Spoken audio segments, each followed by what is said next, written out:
रिश्ते कभी भी कुदरती मौत नहीं मरते हैं, उन्हें इंसान खुद मार देता है। कभी नज़रअंदाज से, कभी नफरत से, तो कभी गलत फैमिली से। हाय गाइस, मेरा नाम है कृष्णा सुंडी। स्वागत है आप सबका एक नए episode of #Monday motivation. If you have an interest in stock market and want to earn money, here is India's #1 brokerage company, Zerodha. More than 25 lakh people are using this. A link is in the description. If you want, click the link and open your account.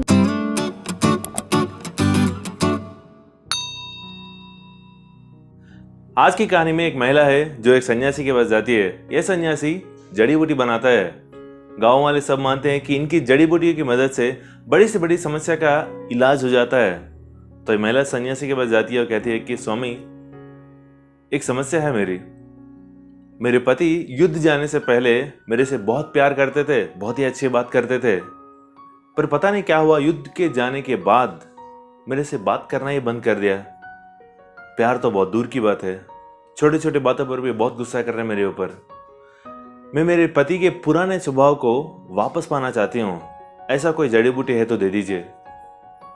ये सब सुनने के बाद स्वामी जी ने कहा, अक्सर लोग युद्ध के बाद ऐसे ही हो जाते हैं। इसका जड़ी बूटी तो मैं बना सकता हूँ, पर जो चीज जरूरत है इसके लिए शायद तुम वो ला नहीं पाओगी।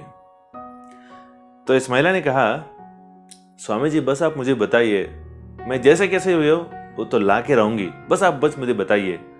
तो स्वामी जी ने कहा, मुझे शेर का एक बाल चाहिए।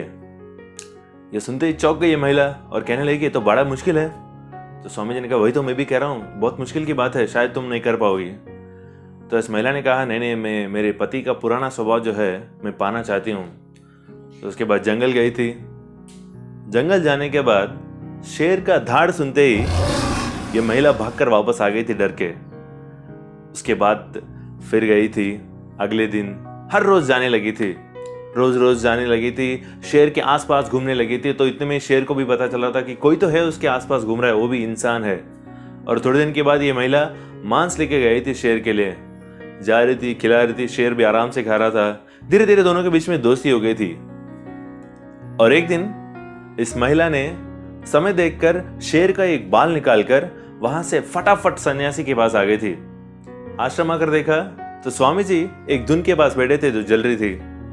और ये महिला स्वामी जी के पास गई, कहा कि स्वामी जी, जो आपको जरूरत थी जड़ी बूटी बनाने के लिए, शेर का बाल मिलाए हूं, अभी आप कृपया मुझे ये जड़ी बूटी जो है बना के दे दीजिए। मैं मेरे पति का पुराना स्वभाव जो है मैं पाना चाहती हूं। तो स्वामी जी ने उस शेर के बाल को लिया था और उस धुनी की आग में छोड़ दिया। धुनी की आग में शेर का बाल जल गया था। ये देखकर ये महिला पहले चौंक गई, फिर उसके बाद गुस्सा आने लगी और कहने लगी कि स्वामी जी, आपने ये किया क्या? मैंने इतनी मुश्किल से शेर का एक बाल लाई हूं, आपने तो उसे आग में डाल दिया।